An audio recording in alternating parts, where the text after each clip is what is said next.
Ladies and gentlemen, welcome to episode 21 of the Tait Talks podcast.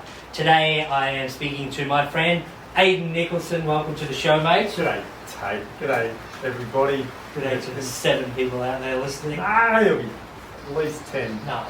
No. If you are listening, if you've got to make sure that Tait knows how many people are listening. So. Yeah, send me your hate mail. Yeah. You are a very special cat. You lived in China and South Korea. I did. Korea? Yeah, I lived in South Korea. I did 18 months in South Korea and then moved to China for a bit. How long has it been? 5 years I spent. That's more than a bit. It was a good chunk of my life. Yeah. Well, all right. Where were you first? Like, where did you go to first? How did you get to South Korea? South Korea first, and then China? South Korea first. So why did I go there? Yeah. Well, how did it begin? Like, good question. Well, basically what I did is I knew at about year 10 that I wanted to finish school, get a teaching degree, and then go straight overseas. So from year 10, that's what I wanted to do. During university, my parents actually got a South Korean exchange student. And that probably, I always wanted to go to Asia, but then South Korea popped up as an option, I think, because I knew that if I went over there and everything hit the fan, I'd have somewhere. I had a family there that would be able to look after me. So me and my partner, we tried to get jobs together in South Korea, teaching English. So I'm a PE teacher. I went to university to do PE teaching, but I didn't want to go straight through school, straight through uni, and then straight into another school and teach PE. I wanted to do something a little bit different. So English teaching is a pretty big business over there. So it was easy enough for me to get a job. It was very hard for us to both get jobs. You want to have a guess why it was hard for me and my wife to both get a job in the same school?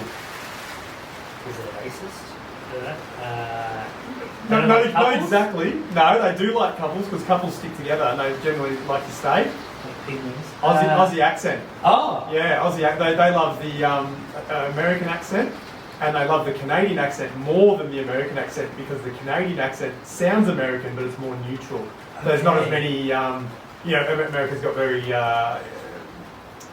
accents based on location, right? Whereas Canada's it probably does a little bit, and you'd know because you live there. I've never been there, but not as much. So it was really hard for us to both get a job. Yeah. Because we were both Australians, we butcher the language. So I was able to get a job, and she found a better job to suit her degree a bit better, and that was in China. So I went to South Korea. I spent 18 months over there.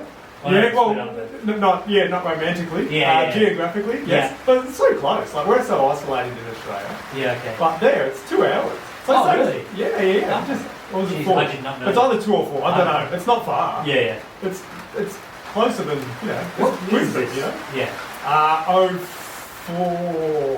04. I left. So I got a phone call on a Thursday, and they said. So specific. Yeah, I remember. 16 years ago. Yeah, I got a phone call on a Thursday, and the guy said, "Can you come to South Korea?" I'm like, "When?"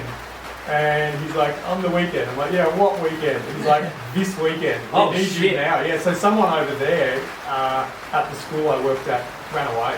Like another. It happens a bit. North Korea? Yeah. Those staff members will go over there, and they get promised like, "Oh yeah, you're living in this town or in this whatever."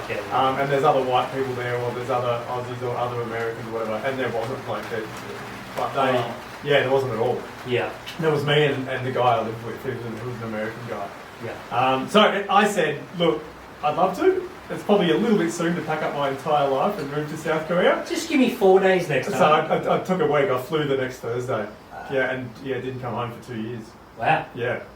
Wow, that is some great, like, just letting your family know how much you don't like. Yeah, see you later. If I ever get the chance to leave, I am gone. I'm gone for 2 years. Bam. Yeah, I came back for the Christmas, so it would have been 06 Christmas. Really? Right, so you were gone the entire 2 years? Yeah, I didn't go back to Australia for 2 years, yeah. What is South Korea like? What are the adjustments? What strikes fear into your heart when you're like, oh my god? South Korea is it's a very interesting country. It's very unlike most other Asian countries. I've only ever travelled to Asia, so outside of that I can't really, I don't know. But it's, you know, they say the Japanese are very regimented and they're very sort of set in their ways. South Korea, I think, is more regimented in a way. I never felt over in South Korea that it would be so difficult to assimilate straight into their culture. Yeah. It was always sort of, you'd meet a lot of acquaintances and you'd have a lot of people who wanted to be your friend and whatever else, but there always just seemed to be another motive to it. A lot of it was English. Like, really? Yeah, I'd invite you around and speak English to me and speak English to my kids, and the school would sell you as, obviously I got taught to teach English, so you know, in all of their promo material they'd have that up there, and it was, it's an odd country too. And the biggest thing that was I noticed over there was how very similar every town and every city that you went to was. Yeah. And the reason was because it got destroyed in the war, which was not all that long ago. It was only in the end of the 50s, which actually it's quite a long time ago actually. Yeah, still for them. Yeah, I mean, but it got destroyed, and they had, you know, they got a population of 50 million, 70 million, can't remember. Jeez. And so they had to build stuff quickly. So my apartment complex looked similar to 100 other apartment complexes around that country. Yeah, and the shops, they were all just rebuilt so quickly that it all sort of looks very similar depending where you go. I suppose you haven't been back there since 2006. No, I did go back there. I still had some friends over there, so I would drop back from China occasionally, normally to get a visa, or I think my son, he was born over in China. We had to fly out of the country to get his visa on the way back in. So I've been back there a little bit. Yeah. He can't become a Chinese. He was born in Beijing, but no, he's not. Yeah, no. This is one passport. Yeah, no, he's got a Chinese birth certificate, which is cool. Really? Yeah, it's really cool. Okay. It's it looks like a passport. It's bilingual, so it's in Chinese and in English. Yeah. But my other son, he was born back here in Australia. But yeah, my newest son was. Yeah. He's 10 now. But funny if you just gave him a Chinese name. What? Just to really confuse people. You're like, why is he white? But his name is Qiang Guo. His middle name is Chinese. Both of my sons' middle names are Chinese. Yeah. Yeah. So my eldest son, his middle name is Jin, and Jin means gold. Okay. All right. And the reason for that is he was born in the year of the golden pig. Right. Okay. So the Chinese zodiac. So it's either gold or pig, and you went the smarter option. No, gold. So this is how it works. There's 12 animals of the Chinese zodiac, right? Yeah. You got your rabbits. You got your goats, your horses, and all that sort of. Year of the rabbit, year of the whatever. But there's also 5 elements. Oh. Right. And so that's on a 60-year rotation. Oh. For 12 by 5. Oh, so you can be a pig, but you want to be a golden pig. That's right. So the golden pig only comes around every 60 years. And it's the best one. It's the most auspicious one. So his middle name is Jin because he was born in the year of the pig, the year of the golden pig. Yeah, and my other son's, his middle name is Tao, and that really means nothing. The poor kid. You're like, we fucked it, we didn't care about that one. It was actually, it means rough waters or broken ways, but also the president at the time. You got through a rocky patch with your missus at the time? Like, he saved us. It was a storm. Yeah. He was born in the dead of winter, it was freezing. The president there at the time was Hu Jintao, and his Tao was the same. Okay. So, yeah. So he's named after a Chinese president. It was so interesting when he's talking about people. Yeah. Like, you know, I suppose he's not at the age where people go like, where's your middle name from? Yeah. And when you get older and you got nothing to fucking talk about. People just assume that his middle name is Tao. Like, why did you big South Park fans, Tao. Don't forget to bring it down. Yeah, but it's Tao, so you have to say it with a little bit of a Chinese accent to it. Whereas Jin's pretty obvious. Yeah. Still pretty. That's kind of cool though. Like, I mean, I'm just gonna. J-I-N, not G-I-N like the drink. Gin. My dad's an alcoholic. Yes. My other son, whiskey. Daughter, vodka. Yeah. My fourth daughter is sober. It's daddy now. That's pretty crazy. So within a week you were over in South Korea. Yeah, I went from Warrnambool to South Korea. And then, is this so? You said obviously it was very regimented. There was. It's It's a different world. It's, from the sounds of it. I think one of the biggest things that again got me was that the kids go to school. Education is king over there. Education is absolutely gaming. If they were allowed to, gaming would be king. That was the first time I ever watched somebody sitting at home. I used to live with a Korean guy as well. Sitting at home watching. He was watching Warcraft, I think. He was like doing He was watching it on television because it was like esports was becoming really big over there, and he would just watch other people on TV. Now my kids do it; they're watching YouTube and you're like, I was there when it started. Yeah, I'm just like, why are you doing this? Like, you're like, Tao, get off the fucking. yeah. Because all parents say that. Like, why are you actually watching someone play Minecraft when you own Minecraft? Yeah. Go play yourself. The weird thing was, you used to watch the guy watching Minecraft. Yeah. Yes. So I used to at least watch someone else do it. Yeah. But so education over there is just absolute king. So the kids go to school at like 7 in the morning, and then if you're in primary school, like you say, if you're in prep grade 1, you finish at 1 or 2 o'clock. But you don't go home. You go then to what they call hagwons. And a hagwon is an after-school, more school. You just do more school. So they're optional, but every kid goes to hagwon. And you can go to music hagwon. So every kid over there, like just about every kid will learn some sort of instrument. They love piano. There's no shit. Kids over there in primary school and leading up towards the end of primary school, speed reading hagwon. Yeah, so you can just study quicker. Okay. They literally learn speed. And then the hagwon that I was at was what they call a 5-subject hagwon. Yeah. And they learn like Korean history, English, Korean language. They learned this thing called dodok. And dodok was like manners, like how to be like the best like Korean and stuff. Yeah, but they're all taught by Koreans, they're not taught by us. And then like, you can go to art hagwon or whatever, but and maths, like heaps of maths. But then some of those kids, they'd go home at say 3. Yeah. But then the year 10s and the year 11s, they might finish at 5, and then they come in to hagwon until 9, 10 o'clock at night. They're at school for 11 hours, 12 hours a day. Is it because their parents hate them? Yeah. You know what I mean? Maybe they just don't want them at home. That's right. Yeah, mum enjoys her me time. Yeah, mum enjoys her fucking, I don't know, whatever. But if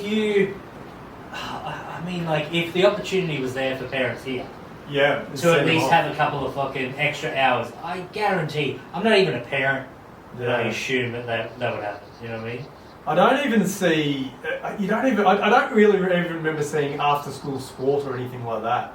They would do things like obviously Taekwondo was really big. There was one called Kondo, I think, is where you use like swords. They wear the masks, like fencing, but with like real swords. But they use like to practice with. They use these like bamboo things. Yeah. That wasn't huge. Yeah. Or if you did go to after school sport, like if your parents wanted you, like Koreans love golf, you would go all the time. Okay. Like you'd go 5 days a week because then you either you don't just do a little bit of golf just to be a little bit good. You do all the golf to be the best ever. And that's just the sort of Korean mindset's a bit like that. They're pretty full on, But education dug them out of that. When they got through the war, and they looked at it and they went like, the best way for us to get out of this poverty is education, and they go hard at it. Whatever they do, they go hard. Are they like one of the top Asian countries for like intelligence? I don't know. They'd have to be. Yeah. They'd have to be. IQs, I guess? I don't know. I'm going to do some research after it. Yeah. I'll just say yes because they have to be and I'll sound smart. Yeah. Yeah, because they just do so much of it that you just can't. It's so that. It's going to be interesting from like going from Korean to the Chinese, Yeah. So for you, was there? Oh, actually, before I jump onto that, is there anything like?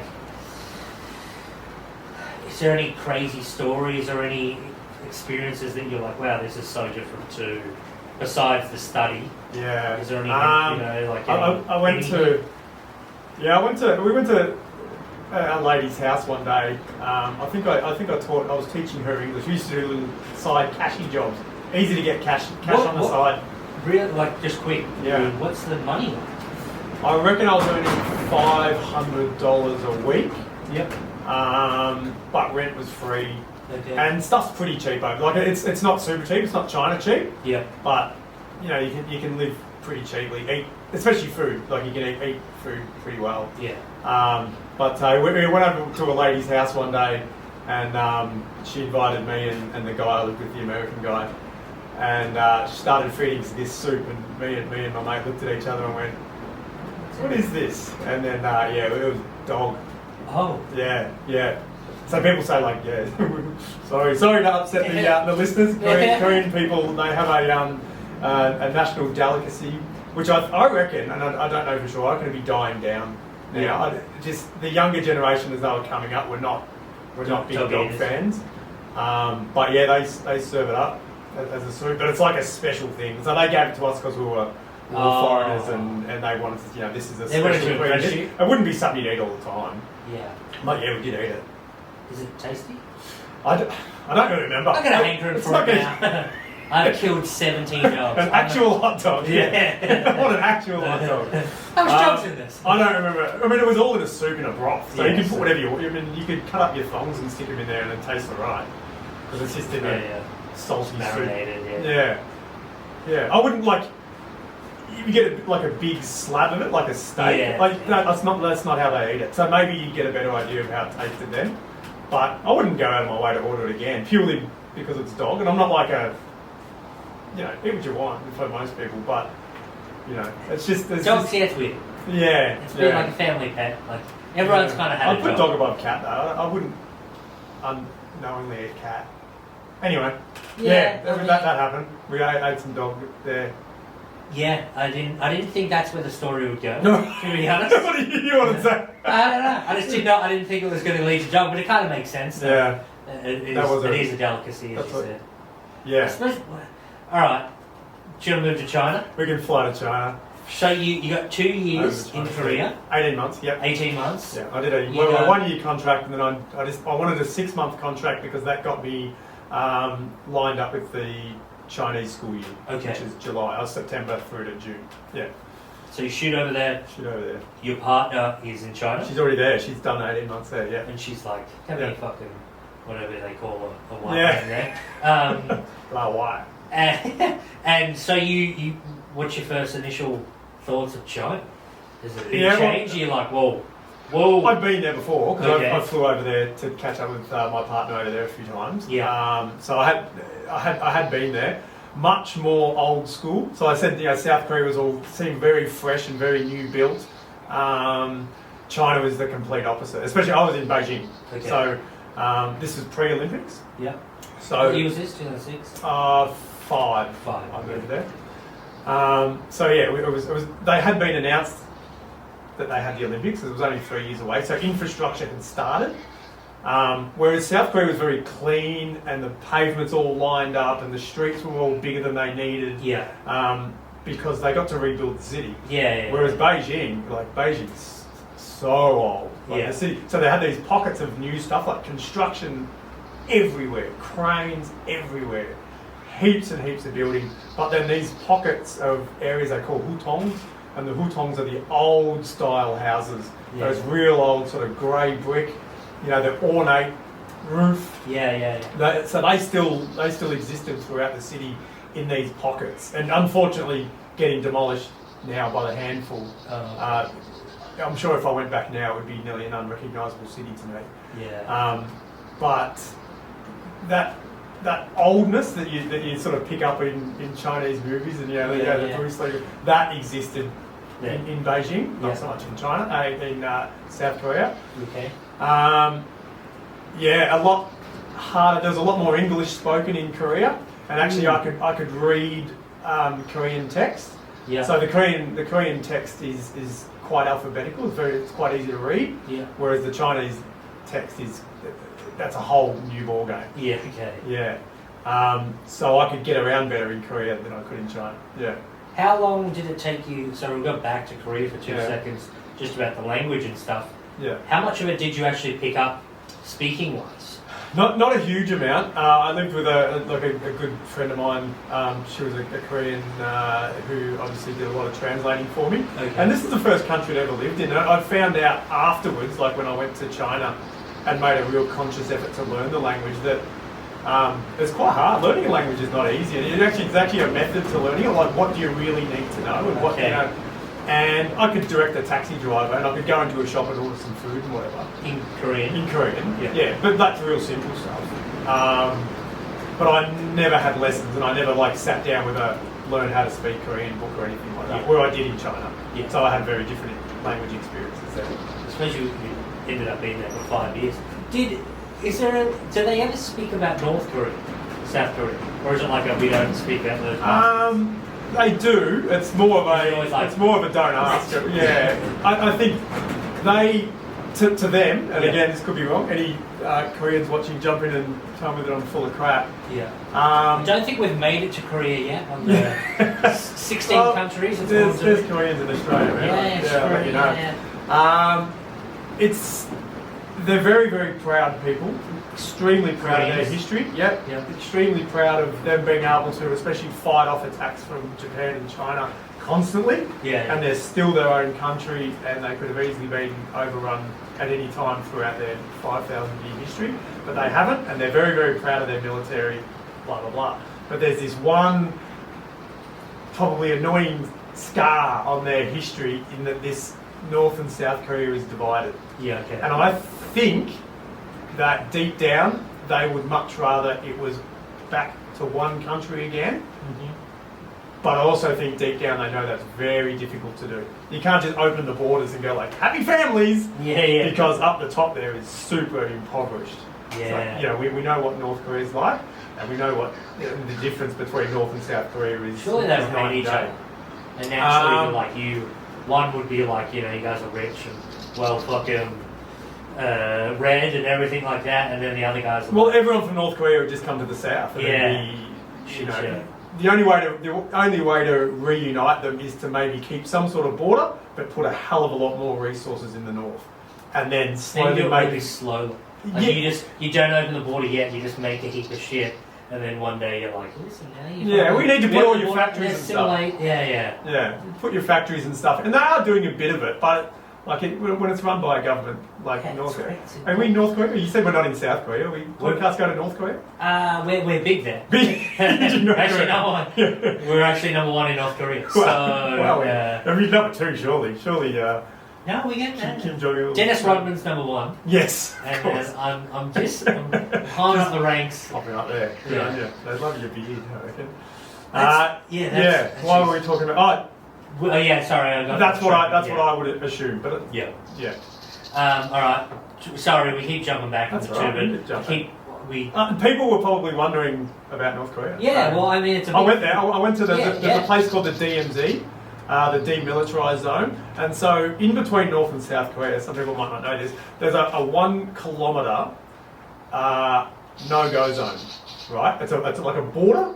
So you imagine North Korea comes down. There's a kilometre of relatively untouched bushland, and then South Korea starts. And in that 1 kilometre, they reckon is just loaded up with landmines. They also do think there could be animals in there that have been previously thought to be extinct. But you can't go there because it's... You just walk around and you're like, is that a fucking T-Rex? Yes. But there is an area where the borders join, which is the DMZ, and then they come back apart again. And there's where all the cross-country negotiations and stuff happen. So you can go there on a tour with the American military, because the American military runs that area. And you can go into one of the negotiation rooms, and there's a line on the table, like this table here, like a line. That's North Korea, that's where they sit, that's South Korea. But you can walk around the table. So for a little while, you're legally in North Korea. Yeah. But they have North Korean soldiers in the room, and they're watching you. That's pretty crazy. You can at least say you. Obviously, you don't have to get anything. I have your passport. No. I reckon when you book the tour, you would have to take your passport. Okay, I reckon it doesn't get. No, it's not like that. Apparently, that's like chuck your passport out if you've been to North Korea, because they're like, why the fuck have you been to North Korea? And you're like, no. Because I'm Louis Theroux. I wanted to walk around the table.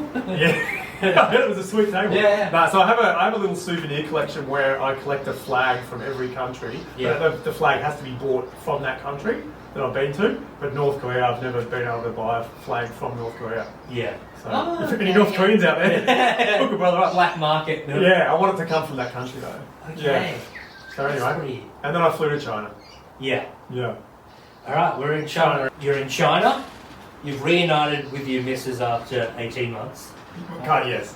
Whatever. Permanently, yeah. Well, I get, yes. We have seen each other. You travel in and out, didn't you? We did. How long does it take to get a job, or do you have it already? I had a job before I went Okay. there. Yeah, that's sort of why I had to do that extra 6 months in South Korea to catch up with the school year. Yeah. And then I started emailing international schools. So by this stage, I'm decided I've had enough of teaching English. Yeah. And throw balls at kids. Yeah. Yeah, I wanted to get into PE. Yeah. So I started looking at international schools. Yeah. And you've never taught in Australia, had you? I did substitute work for a year. While I was saving some money. Yeah. Not my own. But then all of a sudden you went to Yeah. South Korea and now you're in China, and you're just like, I guess Yeah, that's the same as Australia. I look back now, I was a garbage English teacher in South Korea, and I probably wasn't much better in Beijing. But my first school in Beijing was very interesting. How do they keep you to like a standard? Like, is there a person that comes in that knows English, a Chinese or a Korean person, and they're like, you're doing it wrong? Yeah, your curriculum sucks. Or they're just like, it is what it is. We just want foreigners. Yeah. So I worked at 2 international schools in China, and they were both very, very different. So one of them was a Chinese school, but it was allowed foreign students. So there's the Chinese domestic system where all the kids go to school, but within that there's the public and the private system, like we have here, but it's opposite. Whereas the public schools are the best schools, and the private schools are the ones where, like, if you're a real rat bag in the public school and you get kicked out, you have to pay to go to a private school, and they're like money making machines. They don't care. I think that's how that works, but I was never in the domestic system, so I could be. So you were in the rat bag? Crap. No. I was in the and then there's international schools. And there's international schools that are owned by international conglomerates, and they're built for foreigners and expats and their families, etc. But then there seems to be this system in the middle, which is a Chinese-owned schools, but they're allowed to have foreign students as well. Yes. Right. So the first school I worked at was like that. We were on the grounds, and we were in there was a hotel, and we were on the grounds, sort of off to the side of the hotel. Yeah. But I knocked it down since it's not there anymore. Oh. But I don't know, there might have been 100 and something students. Curriculum-wise, I was the first foreign PE teacher that they had. They had a couple of Chinese PE teachers before that. So when I moved to the school, those 2 Chinese teachers, they became my assistants. And I took, how's this fucking go? Oh, white devil fucking Aidan. Yeah. And the pay was very good. Between that school and the next school I worked at, the pay was very, very different. So but I didn't know, and I didn't care. Okay. Yeah, at the time, Yeah. So what was the, you said you lived in a hotel type thing. Oh, we didn't live there. That was where the school was. Oh, okay. Yeah, I lived. I was given money to get an apartment, and I could live wherever I wanted. Okay. Yeah, we lived there. We had a really cool place. Me and my partner. A suburb of Beijing called Dongzhuan, and there's a street there called Ghost Street, or Guitie, and it had just a bunch of restaurants. It was like that those old ghosts. Well, I think it's called Guitie because the restaurants were open like really late. Yeah. And so all the late night workers would go there, and so they were like the ghosts of the city that would walk around at night time and hide. I thought it was like a metaphor for like, you eat the food and then the ghost is gone. You die. Yeah. Okay. Yeah. So you're working away at school. What are the students like? What's the curriculum like? Obviously, you're not teaching English anymore. No, you're teaching PE. So probably a bit different regardless. I think my curriculum was pretty open-ended there. I could basically do whatever I wanted. I was limited, however, by the fact that the facilities were garbage at this school. Yeah, when I looked at their website, they had this big, like a running track, a big red running track. It had like a stadium of 40 or 50,000 people. Yeah. I still have no idea where that stadium is. You just worked at the wrong school. Yeah, I got stitched up. Yeah, I'm just like, is that stadium part of the school? Yeah. And they're like, no, it's not part of the school. It's nearby though. You can go to it. Oh. And you couldn't, because I had like a 40-minute PE class. So by the time you hustle through the Beijing traffic, which is as bad as you can imagine. Yes.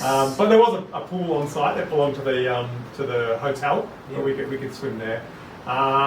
Towards the end of that,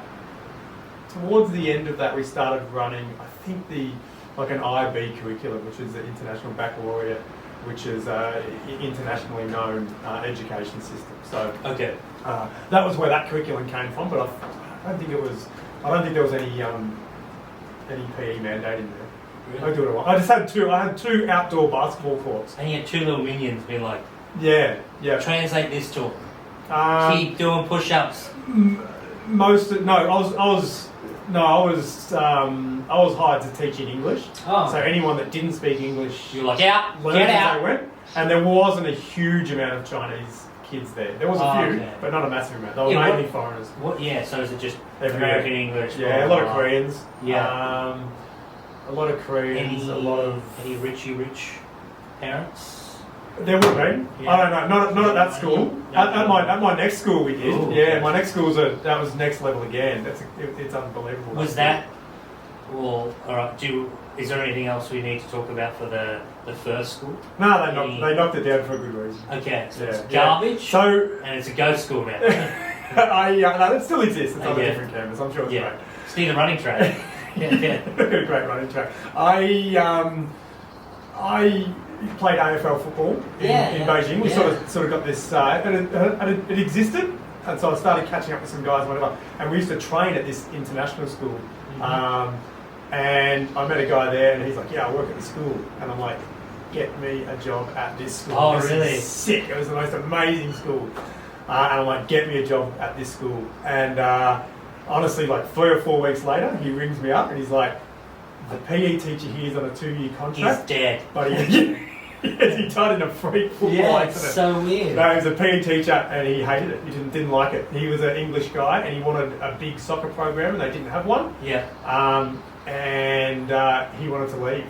And so I, out of the blue, sent them my resume saying, "I'm a PE teacher. I live in Beijing. If you're ever looking for a PE teacher." Speak English? Yeah, and no shit, the guy walked in like 2 days later, and to the same guy who I'd emailed, and handed in his resignation. So he's got resignation, he's got my resume. This is weird as fuck. Yes. I feel like someone's threatened here. Yeah, but man, you got to be in the right place at the right time. Yeah, you got to pull the trigger. How was footy over there? It was so much fun. Yeah. What was the actual setup? How many teams? When I first started, it was just scratch matches. Yeah. So we used to just, whoever turned up on the day would do some training, and then we'd break into a game. Yeah. But you're playing on the soccer pitch, yeah, which was good because we're all old and decrepit, and it was you'd play 8 aside or whatever. Yeah. It was a great hit out. Yeah. Sometimes it was on synthetic grass, which is painful. Yeah. But as we got a really good crew together, we ended up breaking into 3 teams based on where you lived in Beijing. So we were Chaoyang, we were the Chaoyang Fat Cats. Chaoyang Cats, because we were the Richies living in our Chaoyang area. And there was Sanlitun were the they were called the Saints, but it was like bar town, a little bit embassy town. Yeah. And then I can't remember the other one now, but probably a bit of liars. The dogs. Tasty dogs. The hot dogs. The Melbourne Demons, yeah. It's always the fucking Demons and the Saints. Yeah. Wherever you go, footy teams, there's always the Demons and the Saints. I think the Melbourne Football Club looked after us. They sent us over a whole bunch of jerseys at one point. Really? Yeah, we trained in them and whatever else. Yeah, so they were good. But then by the end of it, so we had these 3 teams. We used to do this like a Tri-Nations Cup sort of thing. You play like a round robin tournament. And you'd have a grand final at the end of it, and blah blah. It was great. Yeah, it was so good. And we actually got some guys in who would work at Chinese universities and blah blah blah, and they started getting Chinese guys to come along, and we actually helped put together the first China team made up of all Chinese people who then flew to Australia and played in the International Cup. I don't know if you've heard about International Cup. That's big enough for them. ages. Yeah, it's every 3 years, I think. A few of the guys that I think one of the guys, when I played in Canada, Big Mark, he made the Canadian team. Shout out to Big Mark. And I don't know who you're listening. Come on, Mark. But he 6'6" giant. Yeah, of course. Athletic beast. Yeah. And they were just like, you're not like, you're coordinated. And they just, but he would have to fly to like Calgary, which is a couple of hours away to like train for these Really? things. Oh, that's super serious. And then he has to go to like, it's obviously in Australia every year. Oh, I mean, as you said, I think it's 3 years. It's pretty hard to get a team every year. Yeah. So they, I don't know when he's coming. Maybe it was supposed to be this year and COVID ruined it, who knows. Yeah. But I remember him training, it's pretty cool. Funnily enough, the guys that we trained up, so they were from different places in China. So there was, a core 10 or 12 from Beijing, and then there was some others from down south. So I don't think they ever met each other until they flew to China or flew to Australia. But funnily enough, their first game, they had maybe one in Ballarat, but then they were in Warrnambool. Really? Yeah, so I was over, and I'm telling them, you've got to go and see Sammy the Seal, which is our local seal that floats around Warrnambool. And when they came back, man, we shared some stories on awesome. different places they'd been and the beach, and Warrnambool's a very different world than Beijing. Yeah, that's so funny that they ended up going where you're from. Yeah, of all the places. I suppose Victoria's. And then they went to Melbourne. I think all the finals and stuff were in Melbourne. It gives them a chance to do a bit of a tour as well. Do you know how they went? I think they won one game. Not great. They'd only just started, and there's teams like Canada and America, USA, whatever. That they're just generally more into that sort of. And they've been around for a long time. No one would ever put a Chinese team naturally together. Like you just think of like the people, the body sizes of what you need to be decent at NFL. And you're like, America and Canada have got a big advantage of being like, there's some big motherfuckers. Yeah, and you can teach those guys. Soccer's very big in China. Soccer and basketball are probably the two biggest. So there's some translatable skills, but not a lot. Whereas if you've got something like gridiron or whatever, there's a little bit more of a transference of grab the ball and run and bits and pieces like that. So footy's great. It's good fun. They got me that job. Sweet job. Yeah. So all right, you put this job in the dust. Yeah. The other one, the shittier job, we'll say. Yeah. Now you've walked into this. Yeah. Is it this is actually like a prestigious school? Yeah, this was in its second year. It was brand new school. Oh. In its second year. Did it have the running track? Yep. That's where the running track was. Yeah. For PE fans out there, I'll tell you the facilities we had. Okay. Big fitness gym. So, couple of treadmills, all the weights you ever want. Yeah. 25 metre indoor swimming pool, 6 lanes. You walk out into the basketball stadium, which is 3 indoor basketball courts. Oh. Rubberised floor with indoor rock climbing. Yep. Tennis courts on the roof. And then outside there was a synthetic running track with so rubberised running track with a soccer pitch in the middle, synthetic grass soccer pitch, and we had our own dance studio, huge theatre. It was unbelievable. The school was built for 1,200, and when I got there was 450 because it was its third year when I got there. Yeah. 1 year as a primary school, and then we just getting attacked. Yeah. 1 year as a primary school. It had 2 years as a primary school, only 1 year as a secondary school. Yeah. When that first lot of grade 5s and 6s came up. Yeah. And then I took over in the second year of it. Is it trying to get me? I think it's it's just I don't know if you can see that on the video of the Yeah. You can eat those in China. There's a place called Eat Street. It's called Ghost Town. Yeah. It's called Eat Street, and then that's the place that you would have seen photos of. That's where all the weird bugs and stuff are, all the skewers, all the tourists walk along, and you eat starfish and like beetles and gross stuff like that. Bats. Allegedly. What? Let's quickly going into that because it is. Did you see any wet markets or anything? At the time, you're like, this isn't really that hygienic. Yeah. So this is what they say about this is what Chinese say about China. People in the hang on, wait. I'm gonna get this right, otherwise it's gonna be horrible. Welcome to the podcast. People in, my wife will listen to this and go like, you said it wrong. Yeah. People in the south eat whatever they want. Okay.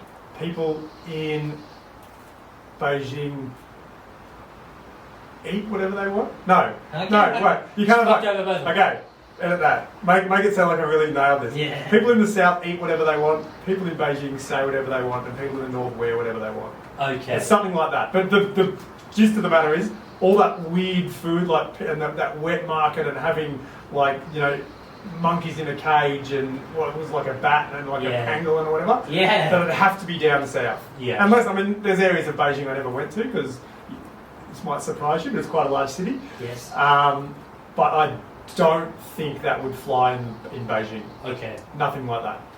It's a very traditionalist, down south movement, I think, the wet market. Yeah. Yeah. Besides footy, what did you do for fun? Drank. Yeah. Early on, before I had kids, so there's a lot of partying, because bars are open all the time. And it's super cheap. It's super cheap. A lot of sightseeing and stuff. There's some really cool places to go and see. Like the Great Wall's not far away, but you can go to very different sections of it. So not necessarily the touristy sections. So you can do hikes along there without really sort of coming across other people. A lot of people ski there. Winter Olympics are going to be there relatively soon, so they do have mountains and you know, snow does come. Yeah. There's heaps there. It's a big city. There's concerts and stuff. You know, bands come. What's your food-wise and stuff like that? Like, you going out to a restaurant, is the pricing super cheap? Yeah, I remember when we used to have people come over. So you've got obviously different levels. You can pay heaps for Western food if you want, and you can pay heaps for traditional or like fine dining Chinese food as well. Yeah. But we were quite local. We used to eat. I'd eat at the dirty little joints. They were great. Is this dog? It better be fucking dog. The dirtier the better, man. For some places you'd be like, this hole in the wall. Sick? I got sick once. Yeah. I never spewed, but I did have what they call la dulza, which is fire belly, which basically means whoosh. Yeah, okay. Yeah. And they'll openly say, like, you'll say to like a Chinese person, like, oh, you know, that they look sick, and like, what's wrong? I'm like, oh, la dulza. Yeah, my guts is on fire. Yeah. It just means they're shitting through the eye of a needle, and they openly say it because it happens. Like it's just a dumb thing. Whereas you know, we'd have 3 days off work and not tell anybody. Yeah, they don't care. But I remember we used to have people come over and visit us. You know, we'd all go out for dinner, and you'd sit around this table. You'd be in some plastic stools, eating food, because it's all communal food. So you get a plate of that and a plate of that. You know, heaps of food, way too much. Everyone's drinking beers, so you'd have you know, Chinese long necks, the Qingdao long necks. You're having all them, blah blah blah, and then you just get up and you pay and you walk out. Yeah. And you know, our guests would be like, oh, you know, how much do we owe you? Like, doing that whole meal for the 10 of us was like $12. I've got you. Don't worry about it. It's unbelievable. Shit. Yeah. And beers as well. Yeah, beers, everything. Yeah, that was all. That's super. Like, that's if you're eating like local cuisine and paying what the locals pay. Yeah. Like, we were getting paid way too much for that. You couldn't spend your wage on that. Really? No, right. No. Was your wage, like, would you say it was similar to a teacher in Australia, or was it probably as a graduate wage? So what a graduate? So I was probably, and I've never actually figured out the maths, and I actually can't even remember now what my Chinese salary was. Like, I can't remember the numbers. Yeah. But I was probably getting paid 50 or 60 grand a year. Okay. But living costs were nearly zero. Yeah. No rent. I didn't pay for health insurance. They paid for that. Flights home, we got an allowance for, so they paid a lot of those flights home. I paid for food, and I paid utilities. But utilities were so cheap. When we moved out of our apartment, we were there for 2 years in one apartment, and I had to go down into the basement. You paid all your utilities in the basement. And they're like, you haven't paid your gas bill for 2 years. I'm like, oh, how much is it? And they told me, and I just opened up my wallet and I just had it.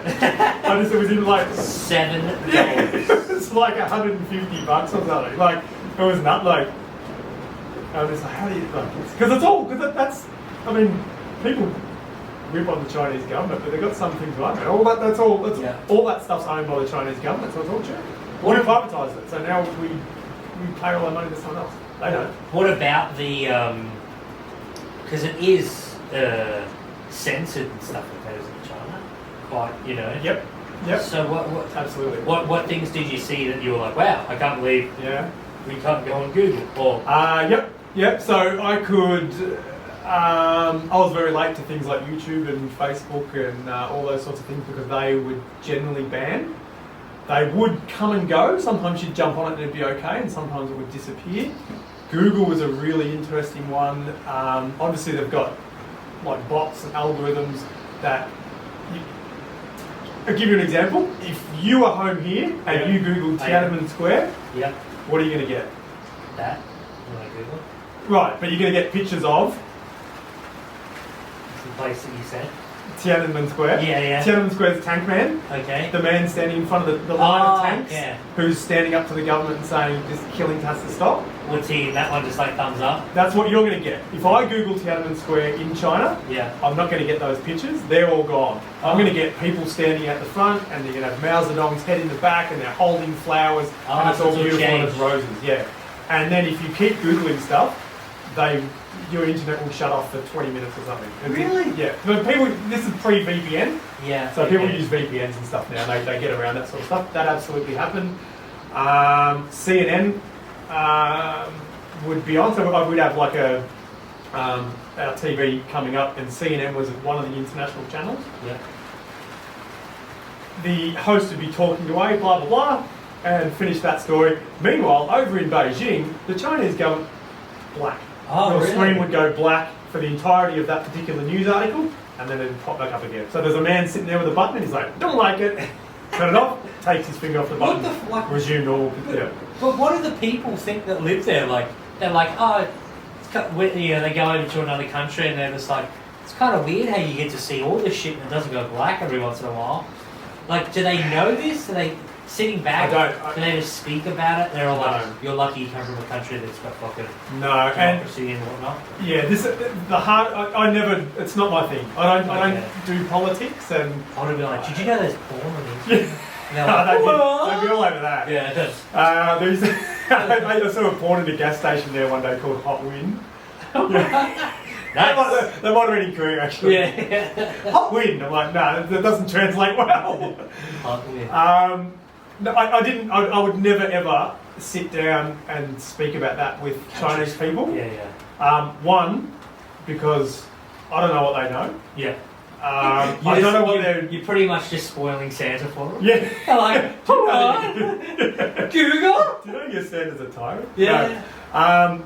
But two, I don't want them to get into trouble because the Communist Party over there there's people everywhere, and there would have been people in my workplace that were heavily linked with the communist government. With sunglasses on, just like, I'm not listening. No, they're just workers, but it's like being part of that communist government is a good way to work your way up to the top and not be left down at the bottom. So the people that I said, my assistants before, my Chinese assistant, one of them, they could have been linked with the party. I don't know. Because it's not what I. So you have to actively. Did your partner be like, "Hey, listen, Aidan, this is how it is. You think you're a funny man? Don't fucking be talking about this and this because I can't remember how. You get in trouble. I think it's just foreigners just know that's the lay of the land. Yeah. Okay. Because if I was sitting there talking to my good Chinese mate about this stuff and someone else overheard or whatever, he could get into shit. Yeah, absolutely. Yeah. Yeah, I think so. I don't know. I wouldn't ever put him in that position to do it. Yeah. Jeez, I'd be pissed, being like, hey, you guys should Google this, and they'd be like, their ability to be anonymous over there is very low. Yeah. When you sign up for things like their versions of Facebook and blah blah blah, I'm pretty sure you contract in a mail. Yeah, they've all got numbers. I think you just put your number in and that's it. Yeah. I think Korea was like that. I think you had a number. It might not be like that anymore, but you had like your passport number. Yeah. But everyone, so you couldn't just you just get someone else to type it in. Oh, they'd knock on your door. Yeah. Yeah. That's pretty scary though. Did you see anything of it? Did you hear anything of it? Did you? Were you just kind of like, no, I just keep my head down, fuck. Yeah, there was a lot of, you'd hear occasionally of foreigners who would turn up to Tiananmen Square and hold up, Free Tibet signs and bits and pieces. Sorry, that... Yeah, the bots are going to catch that. Yeah. The bots are going to catch Free Tibet when they listen to your on Spotify. Free Tibet. Yeah. Free Tibet. People would hold them up, and you'd see them get dragged away and arrested and sent back home. But that's why they came to China. They're not like, oh, we're going to do this and it's going to go great. Get a free flight home. They've worked out. They're like, if I just hold up this sign, I think it'd be a pretty rough departure lounge, I imagine. You're in some fancy joint. The Tibetan lounge. But really, no, I didn't hear about it a lot. Yeah. And again, I didn't go looking for it. So you just get, like, for 5 years, you were just like, kind of just did what they did. Just, you were just like, I get it. When I go home, I'll be able to have. I'd hear about like things like the one-child policy. That was openly spoken about. That was a method for them to reduce the numbers of people in their country. They didn't reduce the numbers of people. That's killing people. That's genocide. Yeah. They reduced the birth rate, so there was still more people. Yeah. It just wasn't going up as much. Yeah. But there's rules to the one-child policy. That's now gone now, by the way. It doesn't exist. Really? Yeah. Because the rules were not just you can only have one kid. That was very limiting. If you were any of the minority groups, so they say there's like 50-something minority groups, like the Muslim Uyghurs, blah, blah, blah. Yeah.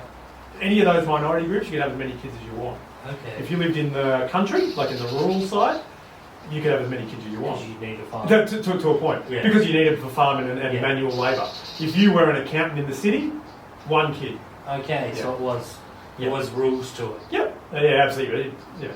Whiteys don't get that. They just sort of thought it was a form of genocide. They didn't get it. Okay. Maybe because your podcast allowed back on because I just spoke very highly of the. So the man's taking his finger off the button. I spoke highly of the government. Yeah, that's. I suppose when you say it like that, it makes more sense. Yeah. They're like certain areas. What do you need children for? But I still get it that people would be like, well, that's just fucking. Yeah, and there was ways around it though. Yeah. Because you could get fined. Twins. Yeah. It was twins. No, gold. Pick. You had 3 years to pick the good one. You could pay a fine and have 2 kids. So if you were loaded, there were countermeasures to that. So they would say that the second child was not necessarily seen as a Chinese citizen, so their healthcare and stuff like that was extremely limited. Yeah. But again, there's ways around that too. You can just pay someone. I wonder what the fine was. Not enough for some of the money over there. Yeah, I suppose the difference is it's like anywhere, but I assume there'd be like the difference between poor and rich would be bonkers. You probably get that in every country, but yeah, absolutely. In the basement, you get like legitimate peasants and stuff.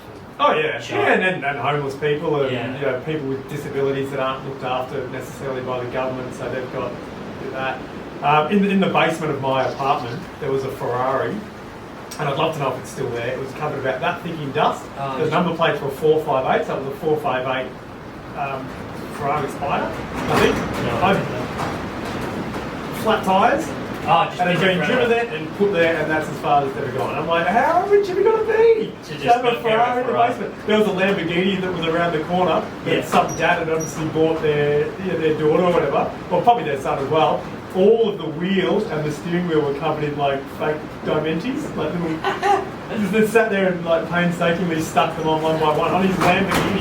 And if you own a Lamborghini over there, that's like you pay good money for that because they have a luxury car tax, and so you'll pay double what we pay here. Like I don't know how much you paid for your Lamborghini, but I actually got it free. Joe Rogan sent that to me. Which is pretty incredible. He's like, cancel your podcast, man. You're becoming too big. He was like, congratulations, I've just signed my Spotify deal.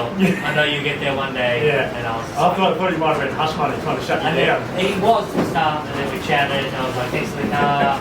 I'm not going to encroach on your business. And he was like, all good, mate. Actually, just keep going. Fair play again. We are somewhat back. You were just chatting about something I can't remember. I was talking about the 38 seconds ago. You were telling me Joe Rogan gave you a Olympic. Oh, yeah, which is all true. Yes, I can see it. The Olympics. Looks like a blue Commodore. Yeah, it does. It's weird. Weird body kit. But you went to the Olympics? I did. Was there? I was a swimmer. No, I didn't know. That would have made your podcast really Your interesting. shoulders have narrowed down a little bit. Side note, I was at the Olympics. I do tell people I went to the Beijing Olympics, but I had to buy a ticket like a peasant. Sorry for the fucking tornado too. Yeah, I don't know, if you can really hear got all this bad, shit. isn't it? Yeah. Anyway, we'll talk over. I'm pretty loud, so we'll talk over time. Because we lived in China, we had a Chinese address, obviously, so we were able to go in the first round of the ballot for tickets. Yep. So we put in for a whole bunch of tickets. No, I didn't get them all. I got a bunch of swimming, which is that's my main sort of Olympic sport. I love that. See any Australians? Yeah, we watched. I would have seen it. The most memorable one was Phelps winning the 100 fly, which was his record equaling 7th gold medal, and then he went on to win the 8th.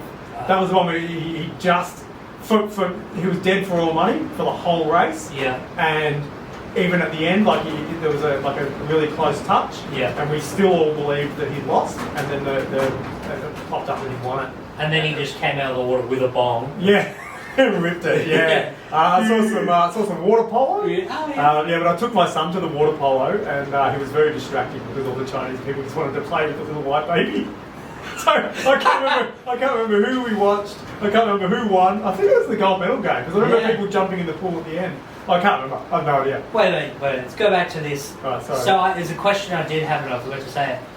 I have heard that in China, and maybe it's just some areas of China, but they are pretty open with taking your photo or staring at you and even touching you. I've heard people say that they're like, look at this white devil. Like, look at him. So is he real or is he a ghost man? If you walk around and it's on like Tiananmen Square or the Great Wall, you will get Chinese people that take your photo because they're also tourists. They've just come to Beijing because they're from down south or country where maybe never seen white people or haven't seen me. Yeah. And they'll come up and take your photo. I remember the first time I went to China, I had this shirt that I bought from Bali, and it made me look like a Formula 1 driver. It had Ferrari logos, Marlboro logos, Shell, whatever, this black button-up shirt. Yeah. And someone came and took my photo, and I'm like, ha! They think I'm a Formula 1 driver, because the Formula 1 was on in Shanghai the next weekend. And Ken and my wife's like, nah, you just because you're white. It's got nothing to do with it. I don't think you're a Formula 1 driver at all. They probably don't even know what the shirt is. Yeah. But, that was funny. And then every time you go places, you didn't get swamped. Like, it wasn't like annoying. Yeah. But people would take your photo. Good on them. I'd love to know how many mantelpieces I'm on, you know? Like, it's just like Aidan Nicolson above the mantelpiece. Like, this is what I saw, a white person.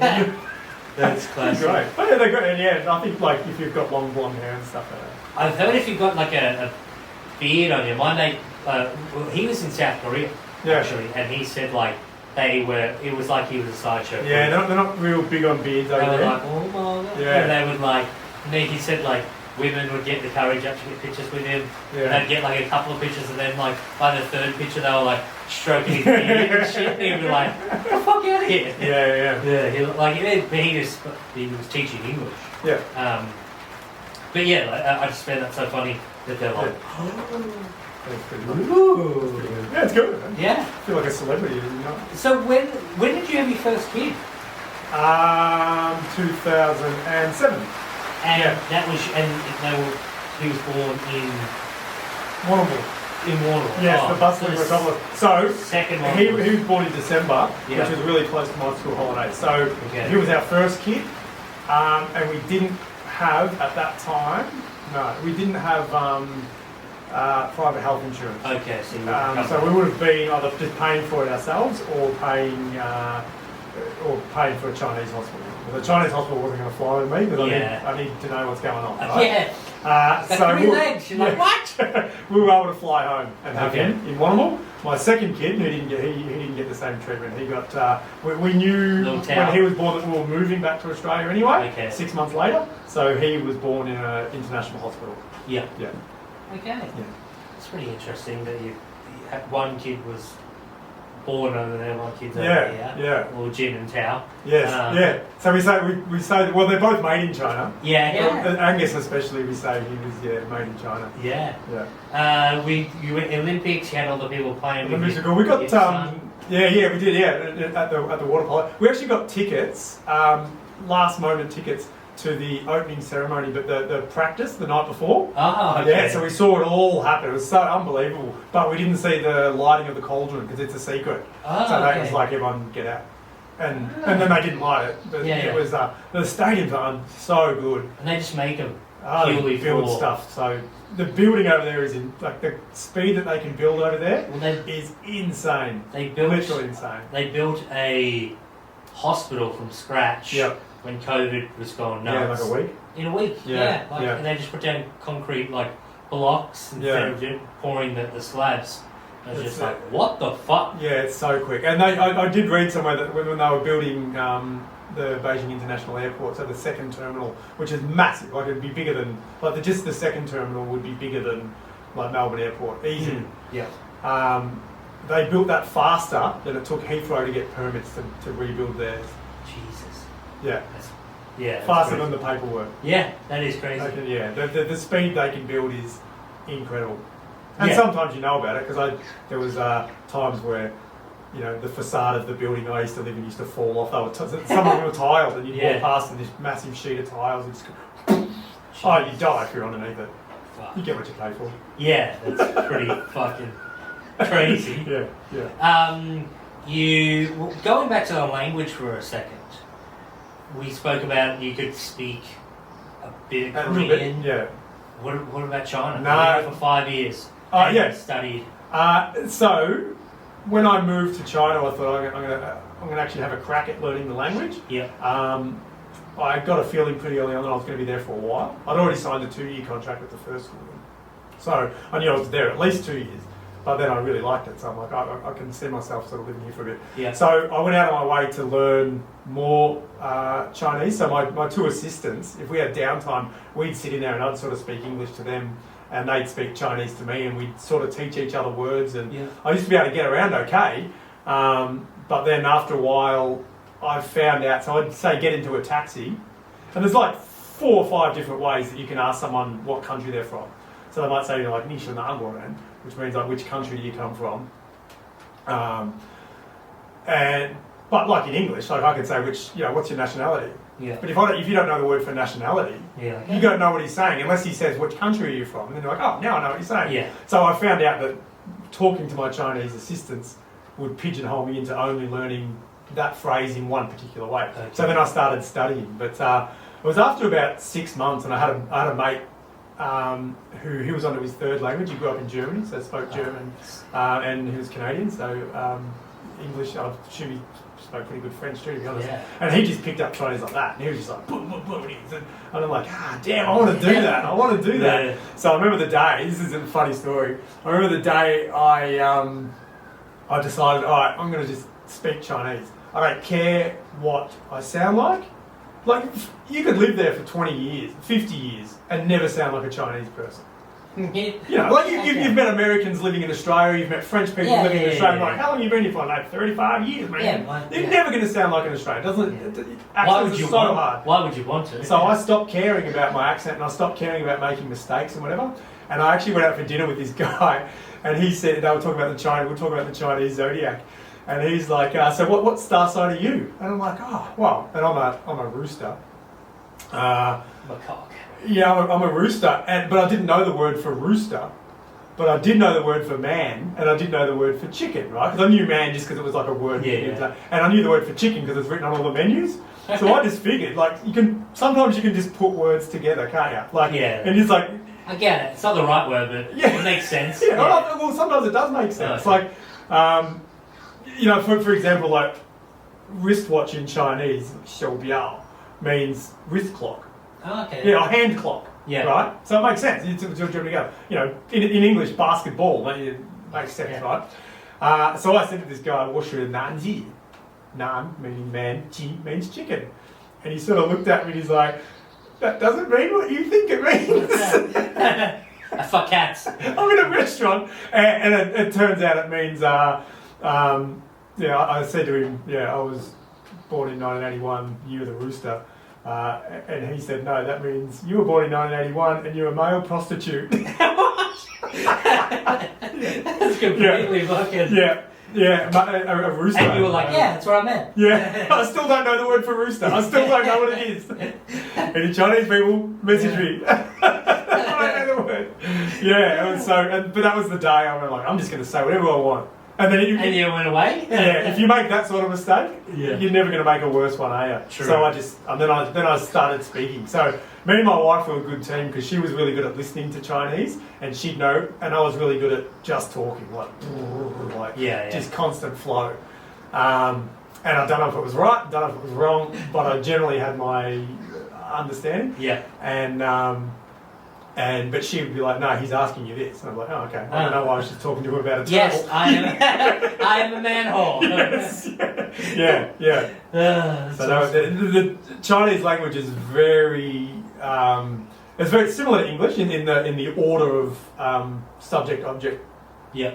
Subject verb object. So I am going to the beach, and you would say that in that order. Whereas Korean's different. Korean was subject.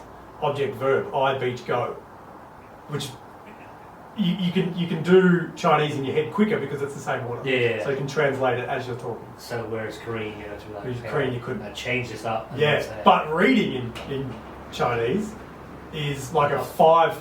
Remember, when you were young, you used to play memory. Yeah. Imagine like a 50,000 character game of memory. That's what because Chinese the pictures some where you write. So if you imagine the word for field or paddock is tian, and it looks like if you draw a window, like a square with a cross in it, like a plus sign in the middle of it, looks like a window, right? But that means paddock. Okay. And from a bird's eye view, that looks like a paddock, right? Yeah, makes sense. But not every character does that. Not anymore. Yeah. It used to, but they simplified it and made it easier to read. Yeah. But literally, you just have to look at it and go, that means that, and there's no rhyme and reason to it. I think it could have it's like English. We're pretty fucked with certain things. Chinese is way worse. I assume Chinese would be a lot. At least with an alphabet that you can. You can get. And you can spell it phonetically. You know what I mean? Yeah. And people are like, "It's wrong. It's completely wrong." Yeah. But I know exactly what you mean. Whereas draw a paddock and then. So you might have a character that's just a square, right? And that means cold, means mouth. Open. But if you put a little line like that at the top, that doesn't say something similar to coal. Yeah, okay. It's a completely different sound with a completely different meaning. Yeah. And there's a little bit more to it than that when you talk about what they call radicals and blah, blah, blah. But I never bothered. I'm like, this is too hard. Yeah. I'm going home at some stage. Yeah. I can, as long as I can order a beer, I'm fine. Yeah, that's right. And I knew that I can read the symbols for beer or whatever, so I knew PTO. The ones who care about that. Then if you want to write it, that's a different story again. And for an example, like if you get a really big word like, use a stupid word like supercalifragilisticexpialidocious. If I showed it to you, straight away you go, that's exactly what it says. If I tell you to spell it, write it down, you'd have no idea. Okay. Right? Probably? Yeah. Well, then there's other, heaps of English words where you can read them, but you just can't write them. In Chinese, that's most of them. Most of them for me. My name. Yeah, what does that say? T-A-J-T? Is that Tait? That's Aidan. That's Aidan, isn't it? So if you didn't know how to say that character, you would never, you wouldn't know, you couldn't guess. Yeah, you'd have to look it up in the dictionary, and that's another story. Yeah, it's not a great story. So don't ask me about how you do it, but there is a Chinese dictionary. Yes, and there is a way to look it up. Yeah. Go to another more boring podcast for that explanation. That's part 2 of this. Yes. I'm just trying to think of. So go to the language. Yeah. Is there anything else? We were just to the Olympics. You told everyone you're a man prostitute. Yeah. I slept on the Great Wall. Slept overnight on the Great Wall. Did you? Yeah. It's a funny story. Lost. So I took a school group out. We did a hike along the Great Wall. We carried our bags, carried some tents, and then slept on the Great Wall. And then we packed up our stuff and kept walking. So I think we had to get permits and stuff. We were allowed to do it. But me being the organised teacher, I had all the students' names and all of the students' phone numbers and stuff. And their parents' phone numbers and stuff, just in case there was an accident, I could ring home and blah, blah, blah. So I had my emergency contact list. And I turned around at one point and my Chinese assistant was lighting a fire using my emergency contact. I felt big. I'm just watching it burn going, well, nothing better happen, especially like your tent catches on fire. I can't ring your mum. So, but it's China is unbelievable. Like anyone who goes to China or Beijing or something, you can't. It's such a cool city. It's forever changing. Yeah. And sometimes I'd feel a bit homesick, and I'd be like, oh, I don't know why I'm still here.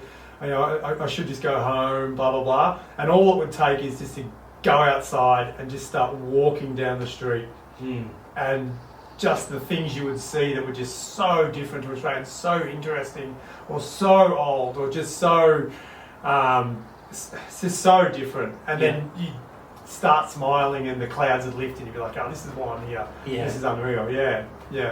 That's pretty cool. Is there any students that you kept in touch with? Was there any big dogs? There's a few students that I do jump on Facebook from time to time and check. And there's a couple over there I reckon could rule the world. Some kids over there who I just thought something special. The kids we taught, especially at the second school I taught at, were nice phenomenal. Yeah, the really good school, the really rich school.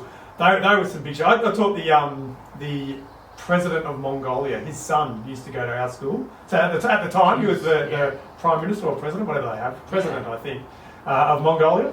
So quite loaded. Yeah. Was it a bit different talking to him? You were like bowing? No, he was just like a lazy. Because I taught PE. He was just like a lazy gamer. He was set. He didn't. Yeah. I actually can't even remember his name. No, he had a Mongolian name, so way longer than that. Okay. He was good. There's just the kids over there. They saw the world in a very different very different way than the kids that I've taught locally since. Yeah. Things would happen. Like there was a huge earthquake in China when I was there. So this earthquake was 1,700 kilometres away. So say Melbourne to Sydney was about the same distance. So if there was a massive earthquake in Sydney, we felt it in Beijing. That's how big it was. It was huge. Lots of people died. But my students just straight into action. They were doing fundraisers. They were making T-shirts and selling those things. We were doing fun runs to the point where the school had to go, right, stop. We're giving away so much of our money. Like we're rich. We're asking our parents to donate anything that happened, orphanages, whatever. My students were making things for them, and they just the empathy that they had was crazy. I don't think you'd see that in Australian schools. They'd be like, no, screw that. Like, can you sell these fucking chocolate bars? Maybe like the recent bushfires there were. I don't know. I don't work in schools like that anymore, so I don't know. Yeah. But this at that time that blew my mind. That what those kids were capable of, and how proactive they were, and going out to source things and whatever. Yeah, to the point where we had to tell them to stop because we were donating 3/4 of our wages, and we were constantly asking parents for donations. And we need money later on, right? Yeah. Don't chat from that now. They were cool. Yeah. With just quickly wrapping up on this, we can talk about it all day, but for people out there listening who may be teachers, how would they go about working overseas? And I know you did it quite a while ago, but surely there's if you're working in a big city, they have job fair. Yeah. So a lot of the big schools around the world will fly to different job fairs. So I think sometimes there's one in Perth, but around the world, so you can go there and basically speed date schools. Yeah. But there's a whole bunch of different websites. There's one called Wishlist International Schools, which my friend owns. So. Shameless plug, good ching. They help fit people to jobs, or literally just look up the school, look up the country you want to move to, look up the schools and just email them. And so a lot of obviously be aware of the timing of hiring and firing. So normally for schools in that September, so the school year starts in September through to June, they're going to be looking for just before Christmas, so about now. Now in recording time, it's probably post-Christmas when this comes out. Next week. Next week! Yeah. Great. Yeah. That's very Asian, isn't it? You can't take the boy out of Asia. Yeah. So it's there's just email them, but just so beware online time is the way to go. Yeah. All the job fairs, as you said. Yeah. Realistically, just be proactive. Look at places where you want to go. Yeah. Email. Find out when the school year is. Make sure you're sending it at the right time. Yeah. That's good fun. I mean, but pick your city because you'd spend a lot of time in that city, and you want to, you don't want to move to a country that you're not like. There's places in the Middle East that offer a hell of a lot of money. Yeah. But you don't want to just go there and then feel compelled to bunker down the whole time and not feel like you can go outside. And one, because it's stinking hot, but different cultural norms to females and stuff over there. So we got like Dubai. Saudi Arabia. Yeah. A lot of international schools, but maybe not the greatest place to live. I don't know. I've never been there. Yeah. I do know people who have been there. I know a few people in Dubai that have done different jobs. Yeah. No. Yeah. That's not Saudi Arabia. There's jobs in brighter Saudi Arabia. I think we've done enough on the Korean and Chinese stuff that I can think of right now. We met in 2014, I believe it was, doing stand-up.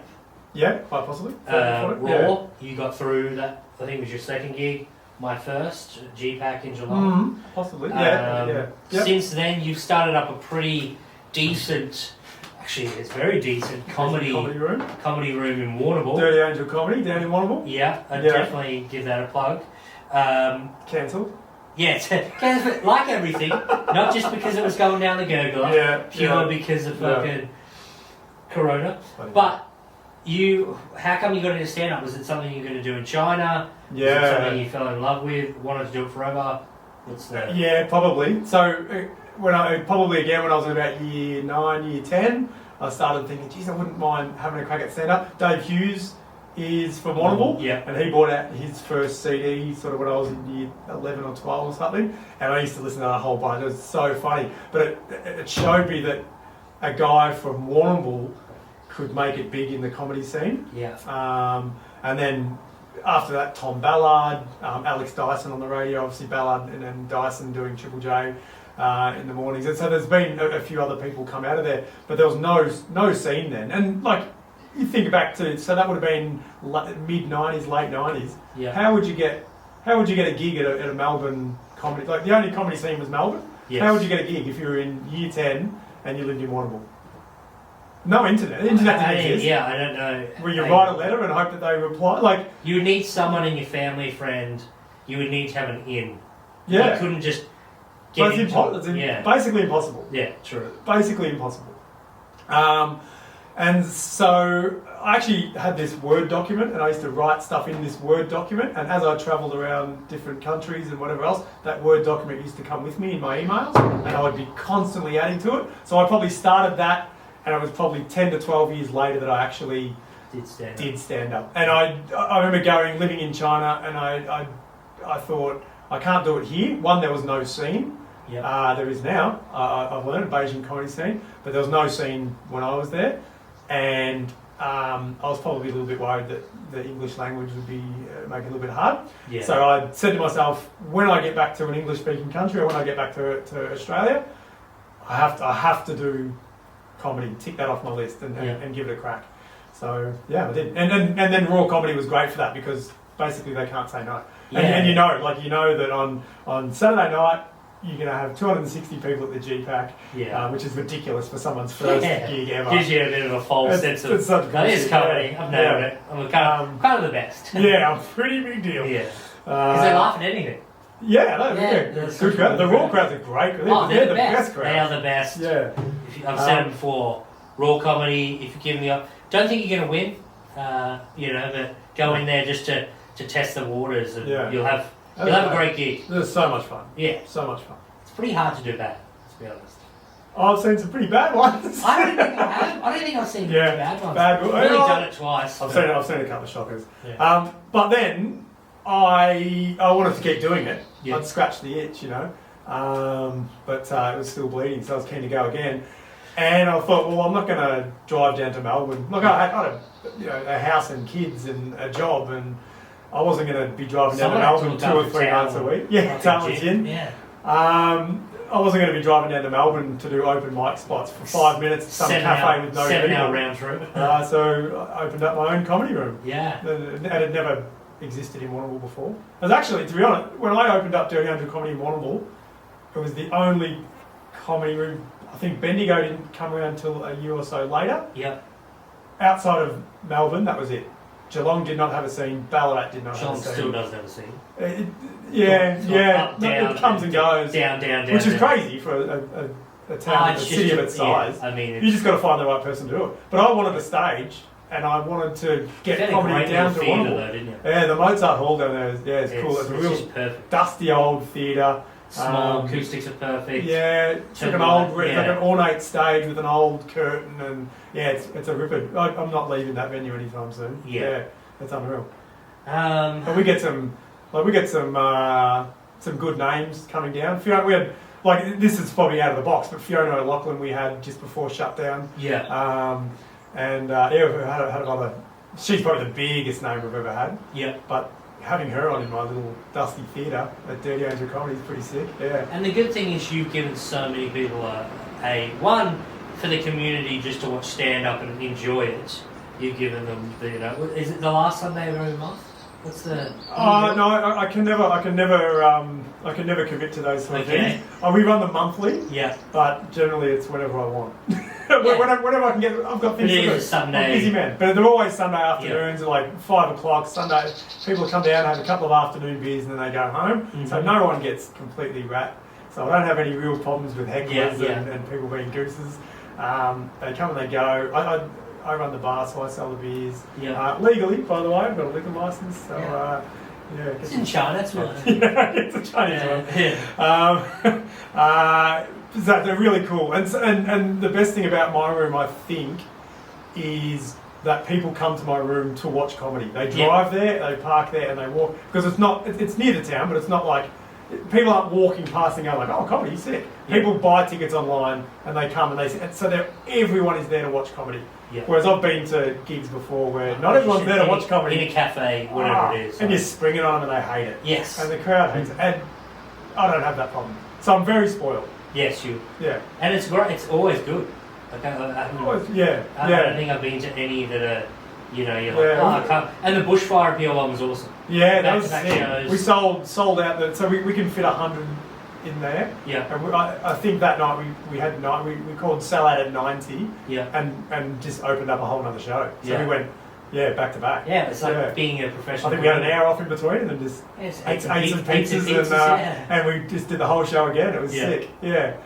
Some great gigs. And so that was January, so we did the double bushfire gig. We raised $2,100 for the bushfire relief. Yep. The gig after that was Fiona O'Loughlin. The gig after that was Nick Capper doing his comedy festival show, which then obviously got cancelled. We ran it, so he was able to do it. And then the whole comedy festival was cancelled, so we hardly did that show ever again. Yeah, so you had Nick Capper down to do his show. Yeah, so we had those 3 January, February, March, really good shows. Yeah. Fiona O'Loughlin's manager was there. She's like, I'm going to get more big names to come down to this room. It's sick. And then shut down. So honestly, I've got to start again. I've got to rebuild the whole. It's going to be the same. Getting the audience back. I feel like you won't have any problems getting the audience back because they know the product they're getting.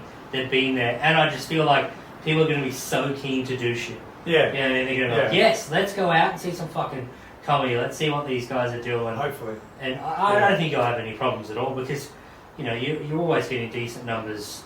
Yeah. Even when it was fucking like Father's Day or something big the night before, you would always have decent numbers, which is a pretty good sign. So you would never we had a good core group.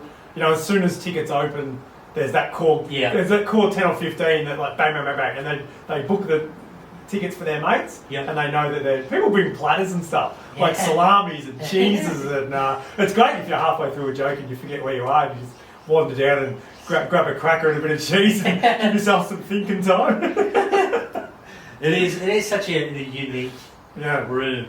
I mean, as you said, the people are they're there to see comedy, which is you don't get that for like a low level comic. No. You're doing gigs, and most of the time it's like Yeah, it's a big open spot, and you'll be doing comedy here, but just to let you know, the people are eating over there. Yeah, you know what I mean? And you can hear the pokies. Yeah, flat out in your ear as you're trying to talk. Yeah, it is a cool venue, and the really good thing that my crowd, they don't care who turns up. I can have a bill of 8 or 10 people, and they've never heard of any of them. Yeah. But I try and get people to try and build that trust that I don't know anyone on the bill, but I know I'm going to have a good time. And there's 8 people or 7 people on the bill. 2 of them might be not their cup of tea, but the other 5 will be really funny. So that's what they get, and they're happy with that. If you put someone on for an hour and they're no good, that's a different story. You run out of money. You have 8 people on who are pretty well versed. And not only that, because they've never been to Warrnambool, they come down and they might have 3 or 4 years of comedy under their belt, and they put their A material together. So everyone's doing their A game material, and they just smash it because they know it works. They go bang, bang. I've never been to Warrnambool before. Bang, bang, bang, bang, bang. Off. Great 7 minutes. Great 10 minutes. Next person comes on. Bang, bang, bang, bang. Yeah. Occasionally people will try new material and it's hit and miss, but whatever. My crowd likes it. They don't care. Yeah, no, it's very good. Give it a plug. Give it all. It's fucking where to. Facebook. Check out Facebook and Instagram. Dirty Angel Comedy. You'll probably find the last post was about 5 months ago. I've actually really enjoyed the break. It's hard putting the gigs on all the time.